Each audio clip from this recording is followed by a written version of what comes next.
Are you ready? Live from the Metal Mayhem Studios in Rochester, New York. We are gold. And heard around the world by metalheads just like you. This is Metal Mayhem ROC. Heavy metal music. Your weekly dose of metal music, interviews, album reviews, news, and more. Want to be part of the show? Send us a message through our website, metalmayhemroc.com, or hit us up on Facebook and Twitter. Search Metal Mayhem ROC. A proud member of the Pantheon podcast team. It's getting nice and heavy. Now, welcome our hosts, John the Vernomatic Verno, and direct from New Jersey, Metal Walt.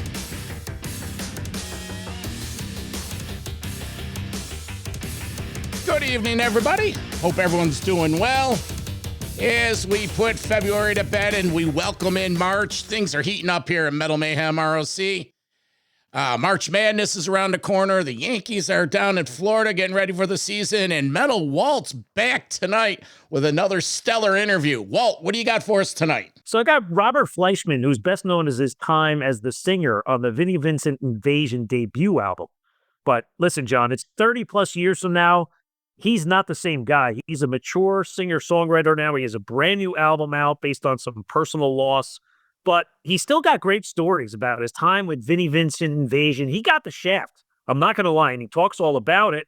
But the other cool thing is we forget he had a very important part on the history of Journey.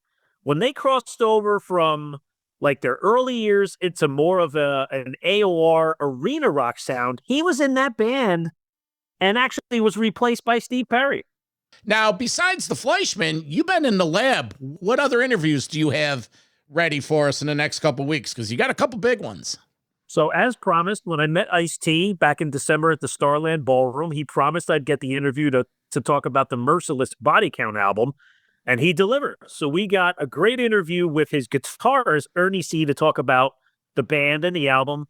And then later in March, I have a surprise guest, major artist from a classic rock band of the 70s, and he's joining me to celebrate the 50th anniversary of one of their iconic albums. All right. I see you working. Anything else in the pipeline that you want to promote? The cupboard is always full, John, and I will say there's a lot of good stuff coming down the road. Between you and I, let's say the fridge is full. Well, I got a couple things on deck. Next week, I present the interview with Robin McAuley from Macaulay Schenker fame. He just released his third solo album, so we talk about that. Let's see what else we have. We have New York City Thrashers, Bastard Skull. They just released their new one. We got that coming out. And just like Walt, I'm always in development, thinking of stuff and just trying to create cool content for everyone.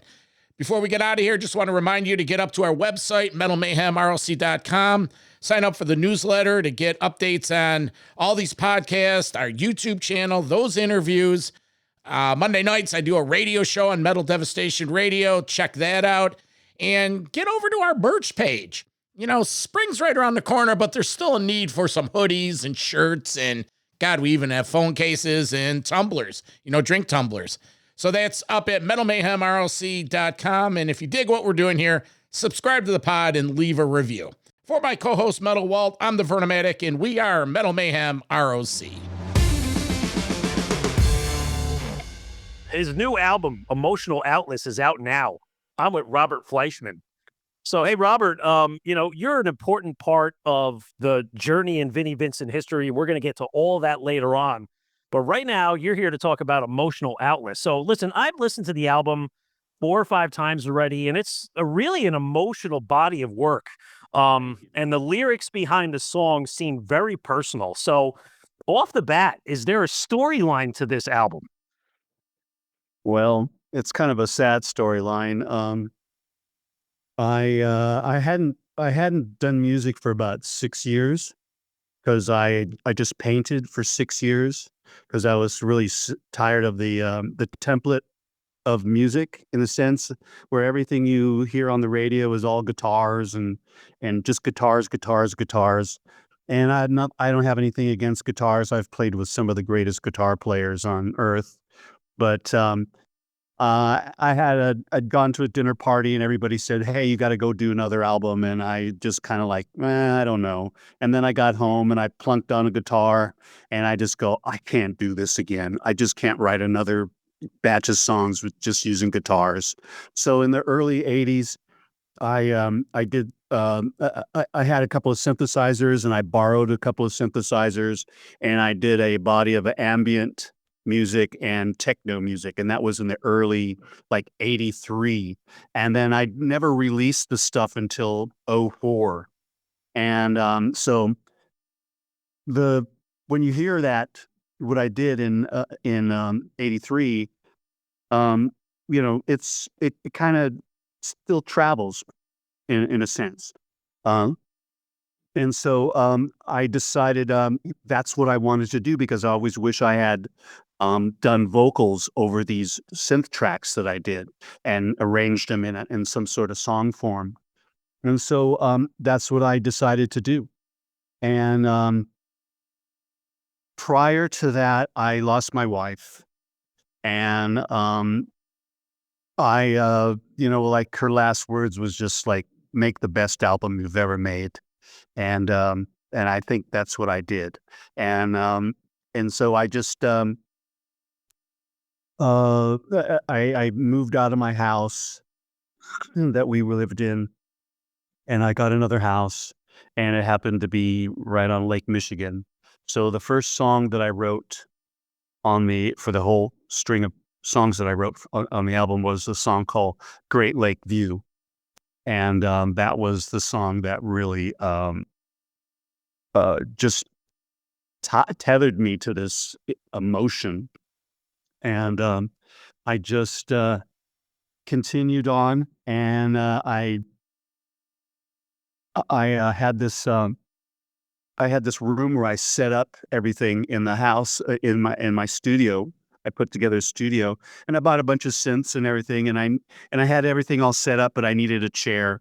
And I went, I looked in my house for a chair, and I used the chair that I would sit down and hold my wife's hand while she was, passing. And so I used that chair, and it's like everything was sort of like channeled through that chair, through her, to me. And that's what that's what this whole album is all about, this shameless promotion. And so that's what the gist of the whole album is. That's the nucleus of the album. Just completely channeled by her. Well, Robert, I appreciate you opening up and sharing the story. I'm very sorry for your loss. Unfortunately, it's the human condition. We've all had it in our lives. I'm sorry for that, but what more of a beautiful thing than for you to take your range of emotions and put it into a body of work. It must have been difficult, but you got your inspiration from your wife, and you revisited some things from your past. So if I understand this right, you had these, let's say, a lot of this, let's say, music written already, and you decided to resurrect it, or was it new stuff? Because it was all from scratch. Okay. Because I'd read somewhere where you made a comment that you said you consider yourself more of a songwriter, let's say, than a performer. And again, like framing this up for our show, Metal Mayhem ROC, the Emotional Atlas, it's quite a departure from, let's say, fans of rock and heavy metal. So Did you play 100% of everything on this album? Yeah, except on a few tracks, I had Chips Enough from Enough's Enough play bass on it. He's been a good friend of mine for quite some time. And so, sometimes I didn't like the sound of synth bass. And so I just thought, I think it'd be better with a real bass on there. So I asked him to come in, and it turned out great, I think. What about the Robert? You showed the album before. You held that up. It's a beautiful piece of work. I think describe the image and how it ties to the album title, right? Emotional Atlas. It's a great piece of work. And also, is that something, you being an artist, you designed that image? Yeah, I designed the whole packaging of the album. You didn't receive an album, did you? No, I didn't, but I've been, obviously looking at it online, and it's quite an elaborate piece. I just love the front cover. Yeah, it's my friend Michael Webdell. He took a photo of me, and then I just used collage because I do collage. I've done collage ever since I was 13 years old. So I did this, and here I'll open it up a bit. Might as well. It's all that, those old English albums, the Stones, and that glossy. The album covers were all like photograph glossy. Yes. Those old English ones, yeah. So it's all done in that fashion, and then you open it up, and there's more there, and we got the inside sleeve here, and we have a beautiful blue vinyl, and the album was an hour and 8 minutes long, so I couldn't get it on one disc, so it had to be 2 discs. And here's the other side, the other album, and this one's a beautiful yellow. What made you go with the blue and the yellow? Was there a symbolism to that? No, it's just I thought it would pop. Being an artist, like I said, I painted for about 6 years, and I've had several shows in Florida and in Chicago, and so it's something I've always done. Either I'm writing music, and when I kind of dry out that way, I bounce over to doing art. And I have like a 2,300 square foot industrial space where I paint, which is about 10 minutes away from my house. Okay, so that's your happy place. It's your creative outlet. So Yeah, it's like my silent art, and then music's my my sonic art. So you are a painter, but you also do digital art, if I understand it correctly? Yeah, I also do digital art. Yeah, that's amazing. So again, talking about the type of music being again a little bit more, let's say, electronic synthesizer heavy, right? I described using these adjectives on the songs, and I want to talk about some of the songs: hypnotic, meditative, trippy, atmospheric, and a bit proggy at times. But what's interesting is, and this is a question, was finding the right musical vibe important to you as to complement the lyrical content of each of the songs? Some songs kind of went hand in hand, where the music and the melody and everything kind of came together.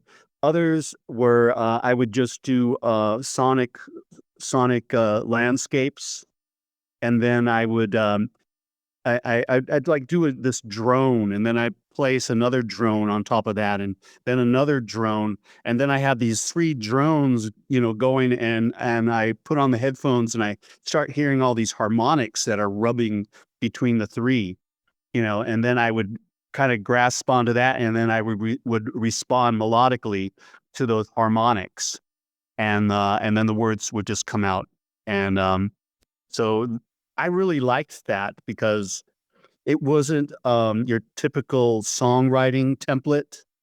It was just kind of like putting on the whole album was like me putting on the painter's hat instead of musician's hat. And so that's how I approached it, because I just wanted to do something a little left of center a bit, but yet have a great melodic tie. Well, you captured that very, very well. And again, like you said earlier, I do appreciate you being honest and sharing that this was, a body of work off of your personal journey with your wife's battle with, an illness or passing, and then let's say your rebirth. But songs like, and I look at this block of songs: House on Fire, Comfortably in My Skin, and Name of the Game. I mean, if I have this right, the storyline feels like, hey, you're hitting your lowest point emotionally, and you sort of make a desperate plea, maybe to your loved one or to your God, to give you some sort of salvation. And then in the name of the game, you find a new beginning of sorts. But this is why I asked the question earlier, because musically and lyrically, these are all very different from one another. So take us through the creative process of this block of songs. It's kind of well, name of the game is just more of a very positive, motivating kind of lyric. And we actually submitted that song for the Paris Olympics, and we were I was kind of considered for it, but somebody else got in the mix and bumped me off. But it's that kind of song, it's like it could be a Nike commercial or whatever, or just a self-motivating kind of song.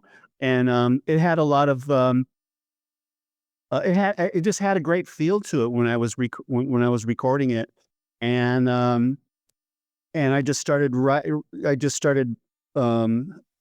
improvising lyrically, and then finally I came up with the name of the game, and then I go, well, the name of the game is to, if you want to hit the big time, you gotta take it from A to Z. You gotta make it happen. Within yourself. Yeah. Yeah, the song, it's got so much pop sensibility in there. It's catchy. It's like a radio song. So I'm really pleased to see that, again, you submitted it for a big award and you went out there for it. But Robert, it just shows the contrast, because something like, maybe one of my favorite tracks on the album is Comfortably in My Skin. And it's a long and epic track. And it's kind of tense. It's tense. But this is one where it shows you're singing, right? Here it is. We Know You Best from Vinnie Vincent Invasion. But what a wonderful vocal delivery in this song. Thank you. Thank you. Yeah. Doing the Vinnie Vincent stuff and singing in that fashion wouldn't be a matching tie and handkerchief with this album. But doing the Vinnie stuff was just that's youth. That's when you're you're in your 20s and you're all full of piss and vinegar. But then again, on some of the songs, like a song like House on Fire, you feel that it's a rock song deep down inside. It's a melodic bluesy rocker deep down. When you listen to it, you just have to kind of overcome, let's say, the electronic piece. But and there's quite a few songs. I don't remember the other one. Maybe it was The Spark. Or another one, but there's a couple of rockers in there, so you can see at heart you're still rating it from a musical point of view. Yeah, well, I always, I can't write anything unless there's a bit of an edge to it, Otherwise, it's just, it's like Peter Pan dance. Yeah. What about a song like, again, The Spark? Right, that's another one. It's catchy. It's like. It's filled with optimism. I love the line, everyone's waiting for a spark to take them out of the dark. I guess, obviously, this was you personally saying, hey, I got to get on with it. I have a life to live, and this is what I need to do. I need to make the best of it. Yeah, it's true. I like that song. I think it's pretty catchy. It's pretty poppy. I think it's probably, if they were to push it on the radio, I think it would really take off more than any other song on the album. It's when I first started it. It's kind of funny. I said this is like my Burt Bacharach song because of the chords and stuff like that, and then it has that kind of piano bouncing, and it kind of reminded me like an old Supertramp song, and so it kind of like conjured that kind of feeling. So I just went along with it, and did it that way. That's it's a strong one. The pair, Emotional Walls and Pretty Butterfly, these ones, it got me a little choked up. I'm not gonna lie, because again, we've all been through what you've been through, but at the end of Emotional Walls, I think you're stating in the lyric, I can see you on the other side. And then, you seemingly long to continue the love for your wife, maybe in the afterlife, using that pretty butterfly metaphor. So frame these up for us.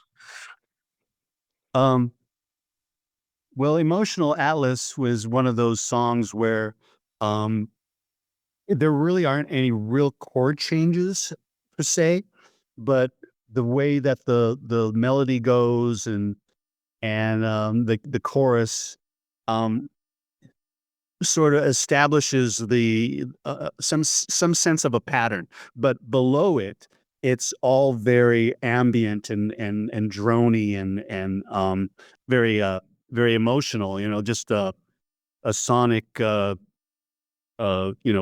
walking through a fog. And then the lyrics kind of nail it down. Yeah. And then the spark you said. Pretty Butterfly, I feel, is like Pretty the Butterfly. complementary song to that.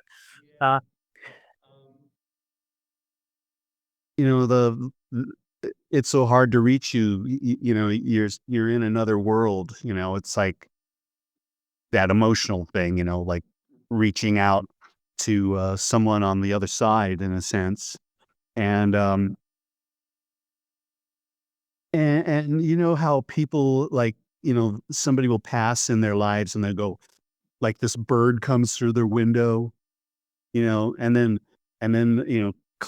bangs on the window and they're like, wow, this is and then it comes back again, and then they think, oh, my aunt loved birds, and maybe this is my aunt or some sort of thing like that. You know what I'm saying? So that's what Pretty Butterfly was like that. I had this butterfly. I was just like I had these butterflies landing on me and coming by my window and stuff. And yeah, and so my manager, she related to that a lot because when her mom passed away, she had the experience with all these butterflies. So anyway, it's something that some phenomena that kind of happens, I believe. My aunt was into hummingbirds, and when she passed away, hummingbirds came along, and it's just strange part of nature. Yeah, I'm a believer in that stuff, and I'll share you something that happened in my life that's tied back to Chips Enough. I have a good friend who passed away. His name is Herb Newman. If you brought that name up to Chip, he'll know him. He's a New Jersey guy. He died of cancer in a young age, in his 40s. And Robert, on the night we buried him, the next day was Thanksgiving morning. And at the time, my wife and I had a Basset Hound dog. And the next morning, the police knocked on our window and said, hey, your dog got out. We're returning it. And sure enough, we go into the cop car and it's not our dog, but it looks like our dog. And we got a laugh out of that. So we let the dog stay at our house. And after 3 or 4 days on that weekend, nobody came to claim him. So I think it was meant to be. So you know what name I named this dog? I named it Herb, because to me, that was Herb sending me a pet to take care of as he just exited his human life. Right. Yeah, there's millions of stories like that. I think everybody can relate to it in some way or another. So Electric Roam ends the album. And I had this one on. My wife was like, oh, I like this one. I could dance to this one. This is cool. It's like a little electronic techno dance song.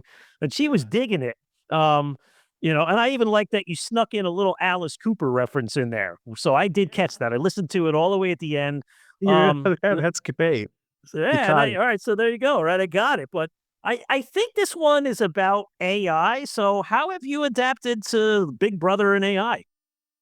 Well, I don't. I stay away from it. I haven't probably watched the news in over 3 years. I just you just turn it on and like you just open your up. You might as well just say, okay, come on, brainwash me and twist my reality.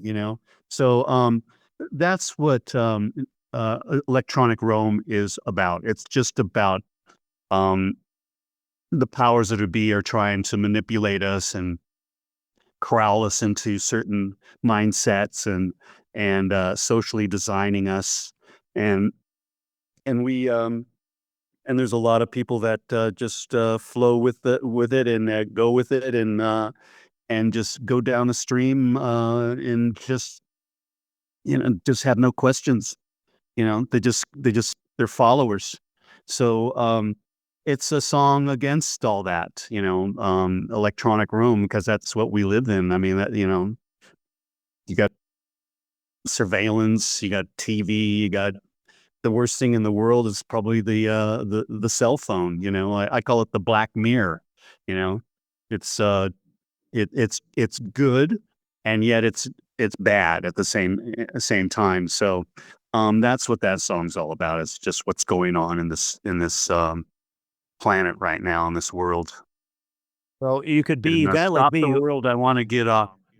Well, you could have been in New Jersey. And I don't know if well, again, if you don't watch the news, maybe you don't know about this, but from late November through almost Christmas, there was a massive abundance of drones in the air in northern New Jersey. Yeah, I definitely heard all about that. Yeah. And you can imagine the chaos and panic from all of the stories and things people were making up and all of the conclusions they were coming to.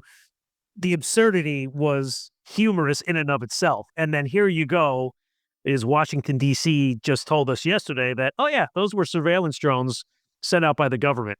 But don't worry, they were just for surveillance. Yeah, I think what was going on, and I heard way early that there was some sort of nuclear device in the areas, and these drones were there to sense, try to find it. I heard it was somebody from China or whatever, but anyway. It's a wild world out that we live in now. It's wilder than ever before, I'll tell you. I've been around for quite some time. It's quite a movie, Well, that's good. Hey, you got the lake. All you have to do is turn right around and look out the window, and you're right on Lake Michigan, and I suppose all your problems go away. So we're going to take a short break. And if you're enjoying this interview, hey, leave us a review and subscribe to the podcast wherever you're listening. We'll be right back. Metal Mayhem ROC.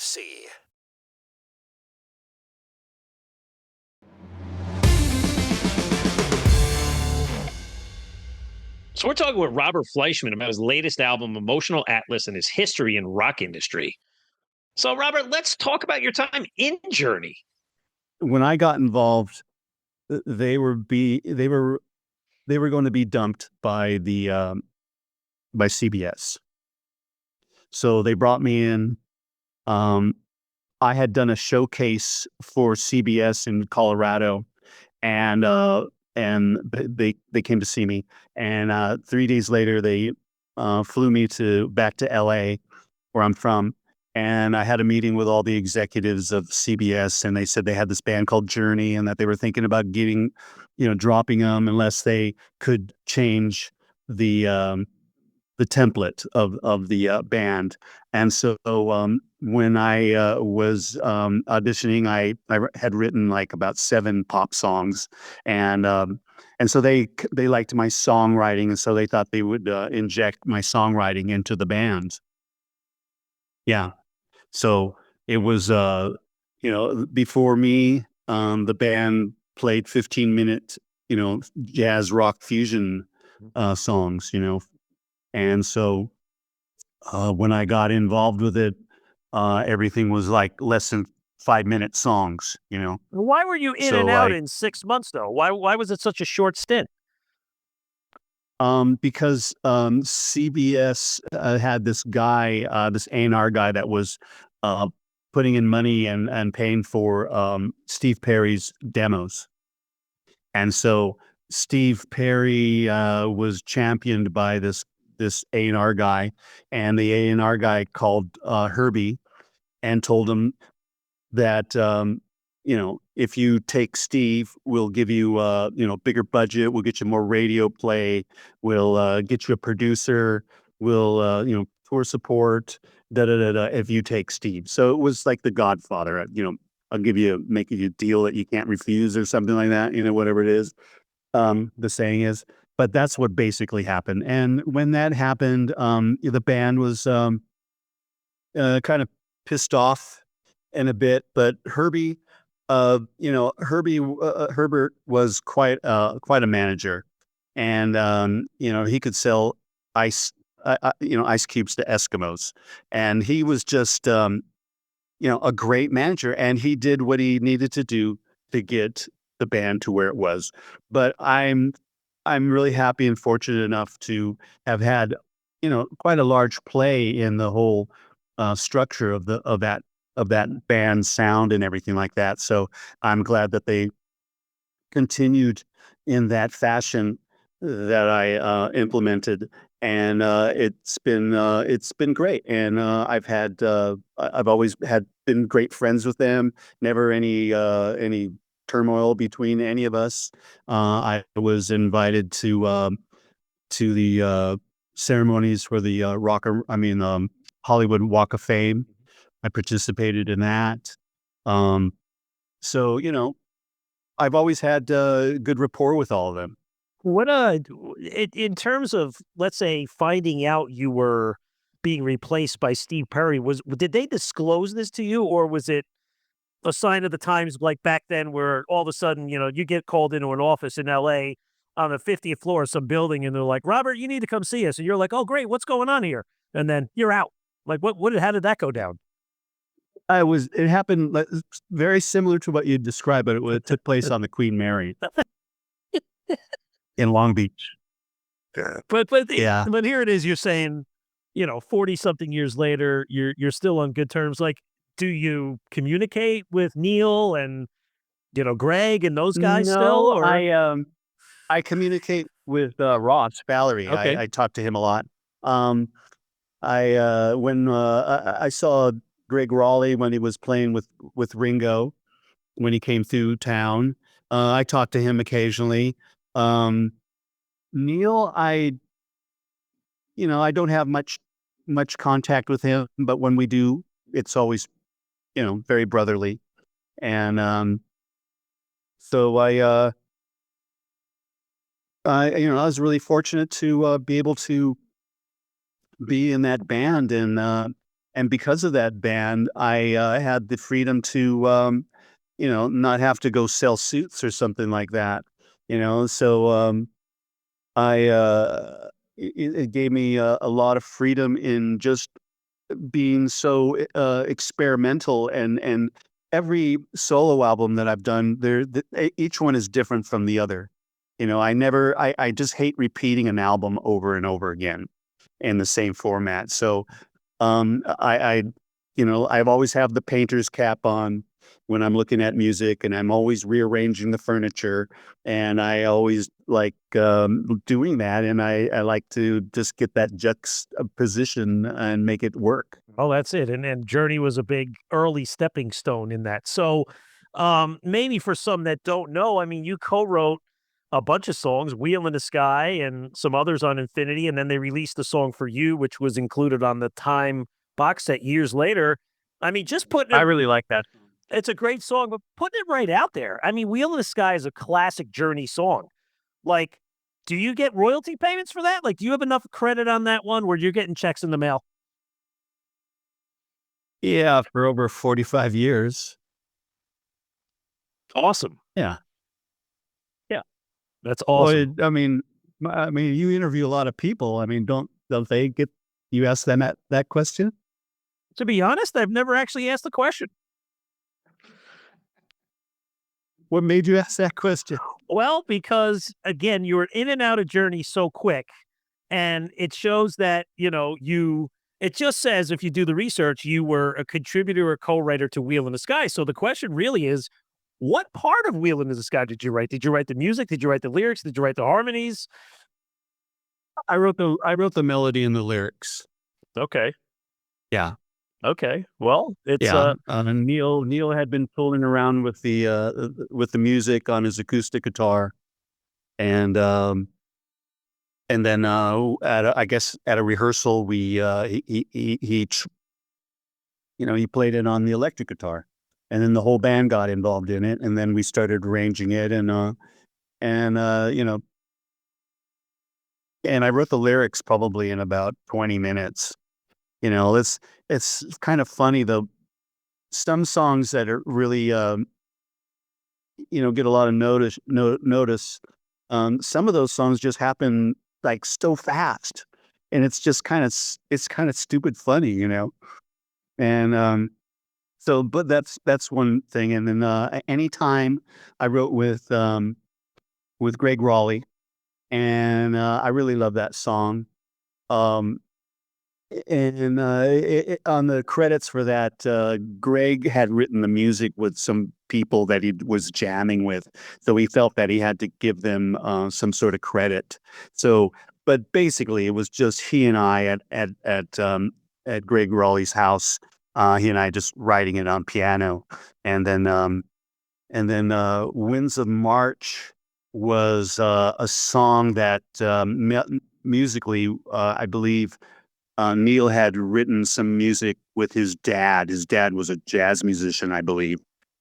And so he wrote the music with that, and then he played me the music, and then I wrote the songs of Winds of March. And then there was one, I had left the band, and I believe there was a verse that needed to be written. And so Steve Perry finished that with one verse. So it was just basically my lyrics, and then Steve finished it up, and then they put it out. But I think that's a really good album. The Infinity album was really great. I introduced them to Roy Thomas Baker, and who did Queen. And I told them about him and everything. They didn't even know who he was. And so they were just so immersed in their whole, jazz rock fusion thing. And I don't think they were very adventurous in looking out at other music, especially across the pond. And so I introduced them to Roy Thomas Baker. And I used to, when I was living in San Francisco and playing with them and rehearsing, and they'd go, "Well, what'd you do last night?" And I go, "Well, I went down to, this was in San Francisco. I went to Chinatown and I went to go see the Dead Kennedys play." And they go, "The Dead Kennedys? Who's the Dead Kennedys?" And yeah, Jello Biafra and all that stuff. And they had no idea of the whole pop. The whole punk scene that was going down at that time and all. And so, that's just the way I am. I mean, I've always been very adventurous in that sense, and, into, prog stuff. Did you ever hear an Italian band called PFM? I do not know of them. No. They were signed to Manicore, which was, I believe, Emerson, Lake and Palmer's record label. Okay. Yeah, very interesting. Italian. Okay. And I think Pete Sinfield, the lyricist for King Crimson, he wrote lyrics for them, and they sang in English. And a really incredible music. Very Yes, Okay. like I'll have to check. in a sense, but Italian. But it's really interesting. I'll have to check that out. So let me ask you a The first question album. about Roy Thomas Baker. Like, how did you know him, or had you worked with him? No, I had met him at the Village Recorders in Santa Monica recording studio. I met him there, and for some reason, I thought, I think this guy would be really good for him, because he just did Queen. I love the phasing that he did on the vocals, and the way that he did all those background vocals and everything. And I thought that he would be a good candidate to just really just change the whole sound of that band. So we had a meeting with him at Greg Raleigh's house, and we all talked to him and all that. And then after that, that's when maybe a month or so later, I was gone. But I'm glad that they listened to me in that sense, and followed through with Roy Thomas Baker. Thank goodness you made that suggestion. Before we get into Vinnie Vincent Invasion, you toured a little bit with Journey. Do you recall opening for Black Sabbath and Judas Priest's Journey? Because it's hard for me, being 54 years old, to imagine Journey supporting those two bands. Do you have any recollections of those? Well, When I was with them, our first sort of like warm up tour was in Texas, and we played some club in Texas, and it was Judas Priest, REO Speedwagon, and Journey, What a mix. which is what a mix is, right? So, so that was like, I believe that was like the first couple of dates that we did.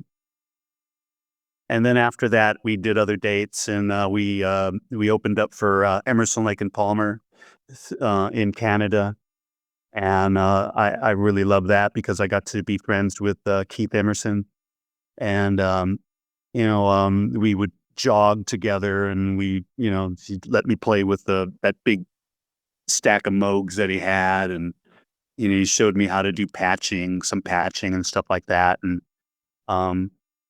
yeah, and then later on in life, I wanted to do some recordings with a lot of friends that I'd met in my time, and so I wanted to do like little super mini groups, and I was going to record like 3 songs with like I had Frankie Bonelli was going to play on it, and then I had Tony Franklin, and then I had George Lynch. And so it was going to be this trio, and I was going to do 3 songs with them, and then I was going to do another 3 songs with my friend Rusty Anderson, who plays with Paul McCartney, and it was just going to be all this kind of little 3 songs with this band, 3 songs with that, and I was going to get a bunch of camcorders and place them all around the studio and record it all. But unfortunately, my wife started getting really sick, so I had to completely abandoned that, and I just concentrated on her for the entire time. Sure. Makes sense. Well, you never know what's down the road, right? So this is awesome stuff on Journey. It taught me some things I didn't know. Appreciate you opening up there. So let's say moving into the Vinnie Vincent generation for you. So Vinnie exits Kiss after Lick It Up, and he and Dana Strum had some history. So they form a band. They make some demos that were written in 84 and 85. So how and when did you get asked to come in to join Vinnie Vincent Invasion? Well, I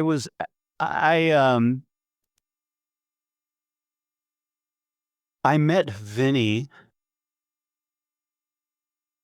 through a mutual friend, and I can't remember his name. It was so long ago. But anyway, he wrote songs with Paul Stanley. God, I can't remember his name. Anyway, I guess he had a conversation with Vinnie, and Vinnie was looking around for a singer. So Vinnie called me up. Vinnie comes over to my house. This is before Kiss, and he plays me, some of the songs that are on the Vinnie Vincent Invasion album, and I just thought, my God, this is like so freaking wild, and his guitar playing is just like bombastic. But yet he was such a good songwriter, and me being a songwriter and just going, oh no, okay, I'm not going to write any songs or anything like that. I'm just going to jump on board on this train, So that's what I did. And we did write a couple of songs together. But majority of the songs were already written. And so we went in the studio with Andy Johns, who worked with Led Zeppelin and the Stones and all that. So we went in and recorded quite a few songs. And so he had a nice body of work. I think at least maybe 5 songs, if I'm right. And so during that process, he got the phone call from Kiss, and he calls me up and says, "Hey, Kiss asked me to join the band and tour with them," and I said, "Do it. You got to go do it because you got 2 twins, you have your wife, you're living in a tiny shoebox of an apartment. Just get yourself into that and change your life, So he did it. And then I guess I don't know how long he was with the band, but he after that he called me up, and then we finished up the demos. And then it was he and I the entire time. It's like we built this house together, and now we got a for sale sign on the front lawn, and so we're ready for business. And so he went out and he sold the house without me involved. And so Chrysalis gave him a deal. And then later on, Chrysalis is going, well, where's your lead singer? Where's Robert? And they're, now it's like, oh boy, I burnt that bridge, and what am I going to do? And so I started getting phone calls from them asking me to join the band and all that. And I said no for quite some time, until I just said, okay, well, this is what I want, and da-da-da-da-da. And so that's what happened. So I went in and I recorded the album, and when I got there to start doing vocals and everything, that's when I met Dana Strum. So Dana Strum was not in the mix until way, way after. Okay. Interesting. So, but you look at the album, like getting into the album, I mean, some good songs on it, Boyz Are Gonna Rock, Shoot You Full of Love, Animal, Twisted, No Substitute. I remember these. But like, I like No Substitute, my favorite one. So I have two questions for this. One's on the visual. So I always wanted to know this. How did you get away with being the only guy that had short hair? Well, I didn't have short hair. We went to do this photo shoot, and there was a stylist there, and he goes, "You got to do something with this guy's hair." So I thought they were going to trim it up or something like that, and then the next thing I know, they're just whacking at my hair, and I'm just like furious, and I end up looking like a fucking poodle. And so I was really pissed off. I had like my hair was kind of like one length down here, but they fucking poodleized it. And then I had to, have this stupid prop in my hand and all this, like I'm the lion tamer. And I look like I'm with like 3 inflatable drag queens. And so, it's one of those things, No, I don't know. I can't remember where you are on the album art, but it's like somebody's upside down. I don't know if you're upside down or one of the other guys. That's good you don't remember where I am on the album. Well, hopefully you weren't upside down, but, again, I mean, just from your opinion, I know you've really matured as an artist 40 years ago, but what do you think of that album, thinking about it now? Like, did you ever get in the shower and decide, I'm going to sing Twisted tonight in the shower? No, I don't like to self-inflict myself, but it's like I sang in a certain fashion for so long, and I had that range, but I never really exercised it in a sense. And when I did exercise it, it was very, very way before that, when I was much younger and all that. But I was in a band, and I sound, when I started singing and everything, people would always reference me to whoever was popular at that time. So it was like, oh, you sound like Rod Stewart. Oh, you sound like Robert Plant. Oh, you sound like Paul Rogers. Oh, you sound like that, this and that, So I've had that all my life, people, Yes. putting me into those, in those picture frames. And so, this was like a chance to just blow, like get a big bucket of paint and just throw it on the canvas, and that's what it was basically. That's what it was, I just went out there and just blew, um, it's like a cult classic now, that album, it's bombastic. There's not too many things you can, correlate it with. It's its own little animal, So I'm glad, through the years and everything, you get that kind of perspective and everything. But when it was like when you're in the deep of it, it's like, oh, I don't know about this, or it sounds stupid or whatever. But now I look at it as just like, it's just part of a a time of your life, that it's all youth. It's when you're young, as you grow older, things and rearrange and change. Oh, Robert, but there are albums from that generation because I was a teenager when that came out. I was 16.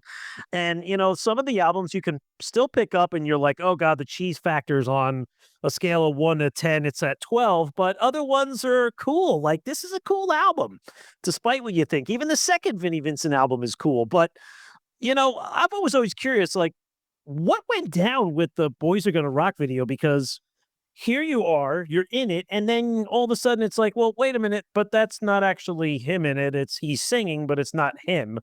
Like, what the hell happened? Um, yeah, that's a good question. What the hell happened? Well, I was out of the band, and they decided to do Boyz Are Gonna Rock, and they hired Mark Slaughter. And Mark Slaughter was, just a kid. And, it was like Mark Slaughter got, cast in a movie and they said, hey, can you ride a horse? Basically. And they said, oh yeah, I can ride a horse. So he rode the horse, but unfortunately it was a fake horse, and he was lip syncing to my vocals. And it was really funny because everybody's calling me up saying, hey, listen, Vinny's video is going to be on MTV at 6:00. Are you going to watch it? And I go, yeah, I'll watch it. And I'm getting all these phone calls. Hey, are you going to watch it? Are you going to watch it? Are you going to watch it? And so I turn it on, and there it is. And all of a sudden, there's Mark Slaughter, and my voice is coming out of his mouth.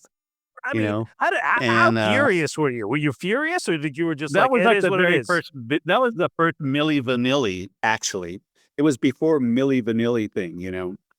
I didn't know how to react. It was just like, I can't believe that. So, obviously, my lawyer said, hey, you got to sue these monkeys. So I did. I sued him. And so I won the lawsuit, and but then after that, I was sort of designated as a hard to get along with, hard to work with, and all that stuff. So that kind of happened for a while until that dissipated. But I always have the best thoughts for Vinny. I think he's an incredible, talented person. I just think that he surrounds himself and picks the wrong people to work with.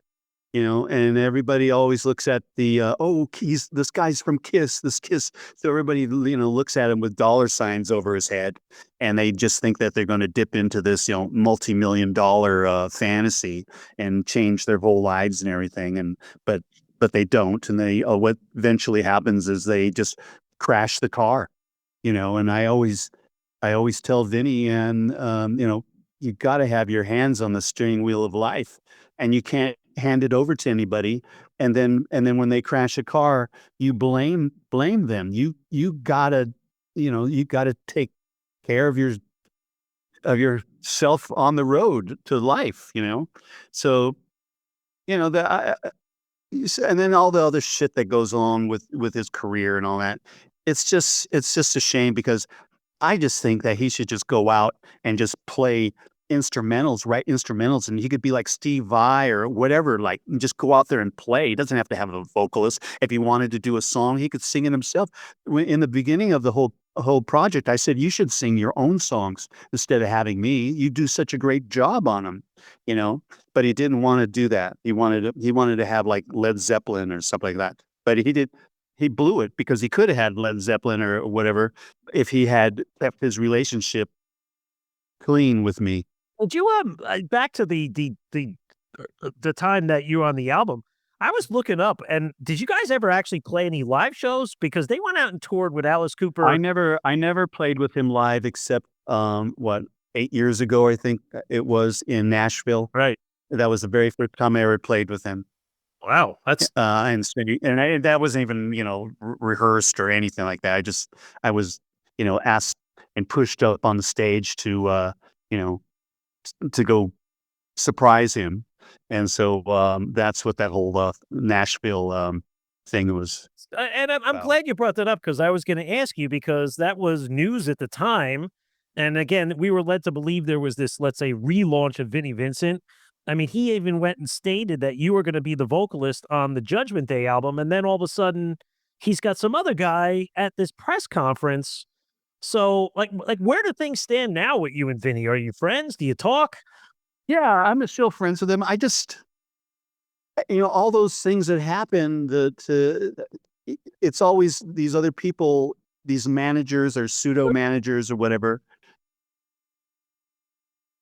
it just ruin it. I mean, they just screw everything up. He's like a guy in a pool and they throw him these lifesavers that are just riddled with holes, and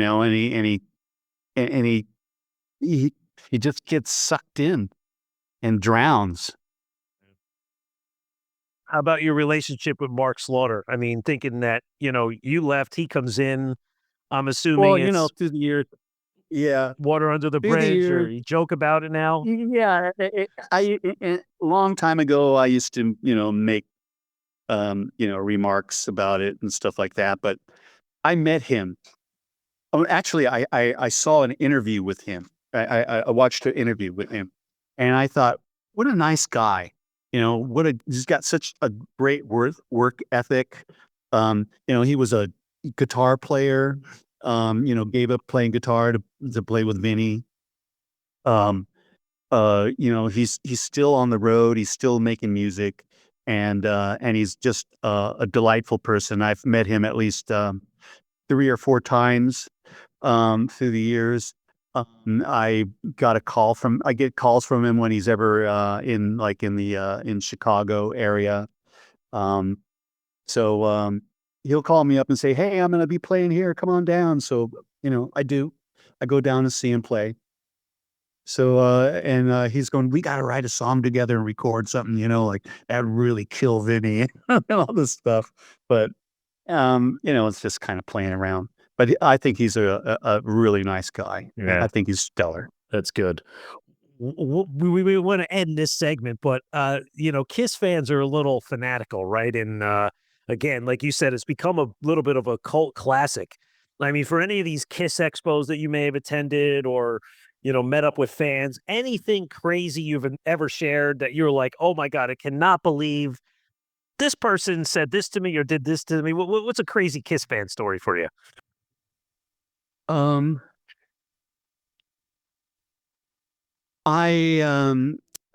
Gene invited me to come to a concert, and then before the concert, they rented this auditorium, this theater in Chicago, I think, somewhere in Illinois, and they did an acoustic set. So I was invited to go to the acoustic set, and I watched them. And afterwards, a lot of people came and got autographs and stuff like that, and took pictures with the band. And I'm standing there with Gene, and then he got a little bit busy, so I just kind of went off to the side, and then Paul Stanley walks by. I hear him, and he goes, "Oh, there's Robert Fleischman. He wrote Wheel in the Sky," and da da da da. And I had no idea that he knew anything about me or anything like that. So later on, I bump into him, and then we start talking, and we started talking about our kids and stuff like that, and started talking about painting because he paints also. And so that was I really I was kind of like flattered that he knew who I was and all that stuff. So, I think he's a pretty cool guy. And then, boy, another thing is, Gene's kids and my kids went to the same school. The school that our kids went to was, in Brentwood in LA. And it was the Warner Elementary School, and that school was just filled with all kinds of actors and actresses' kids and production managers and lighting managers and all the stuff for big time movies. So they would have Halloween shows there. So they had this huge auditorium, and they would divide the auditorium in different rooms. So the school asked me if I would write music for each of one of these scary rooms. So I write this music for each one of them. And then one of the rooms was like the Frankenstein room. So Gene was dressed up as Frankenstein, laying on this big table, and then Shannon was the bride of Frankenstein, and she's in the room with him. And kids would run through, and he would get up off the table and go, do that whole thing like that. So I thought that was really kind of, It's good. kind of off the wall. 45. It just goes to show people are human, Right, exactly. This is amazing, Robert. In this hour, you've covered 50 years of the past to the present and all kinds of great rock and roll stories in between. Anything else you'd like to promote? Anything about your art galleries? Anything else you'd like to talk about? Right now, my art is kind of on the back burner right now because I'm really concentrating on Emotional Atlas. And, people can buy it on robertfleischman.com. That's where you can purchase it. I also have all my other solo albums are being put up on there. So my past catalog is available now. So people can do that. I have some albums, I have a lot of them, and some of them I don't. So, they might run out. So get them while you can. But I'm really pushing on Emotional Atlas, and I just hope people will buy it. And like I've said before, people like myself and bands that come on your show and stuff like that to promote their music. We really depend on the love from the audience, and like I said, you buy an album from somebody, for $30, $50, whatever it might be. That album is such a great benefit to have, because you'd have to have probably over 1 million streams on Spotify or iTunes just to get $25. So when people buy your merchandise or your album, you're helping that band out so much. And we're really lucky to have people like yourself, for someone like me and others, to come and talk about their history and talk about their art and their albums. And so kudos to you for championing us. Well, thank you, Robert. And are you gonna go to the Rockin' Pod in Nashville? Have you heard about that? Yes, actually, my partner, John Verno, who's up in Rochester, New York, he went in 2023, but we're not going to be attending this year, unfortunately. Actually, no. They asked me to come down. Okay. So I'm going to participate there. Excellent. Well, good luck. I heard it's a lot of fun and a good networking experience. So we'll make sure. Yeah. I mean, I gotta let everybody know about the album. Yeah. So it's a good venue to go to. Absolutely. Well, we'll make sure and thank you so much for having me on your show. Absolutely. We'll make sure we have the website up there, and we always support and we always promote to our listeners to say, buy the merchandise directly from the artist, because the money's going right in his pocket. You don't have the 10 middlemen in between. So just as a reminder, head over to metalmayhemroc.com and sign up for our email newsletter, as this is the best way to stay updated on new podcasts and YouTube episodes and concert reviews. Join us on live radio on Monday nights on Metal Dev Station Radio. And if you like what we're doing, subscribe to us and leave us a review on Apple Podcasts. So today, for my guest, Robert Fleischman, I'm Metal Walt, and this is Metal Mayhem ROC.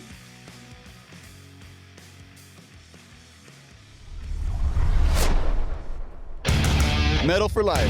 Thank you for listening to Metal Mayhem ROC. Check out our website at metalmayhemroc.com for information on podcasts, archives, links to all our live radio shows, and all sorts of info. Please like, follow, and share with everyone, even your non-metal friends. And always remember to keep it heavy.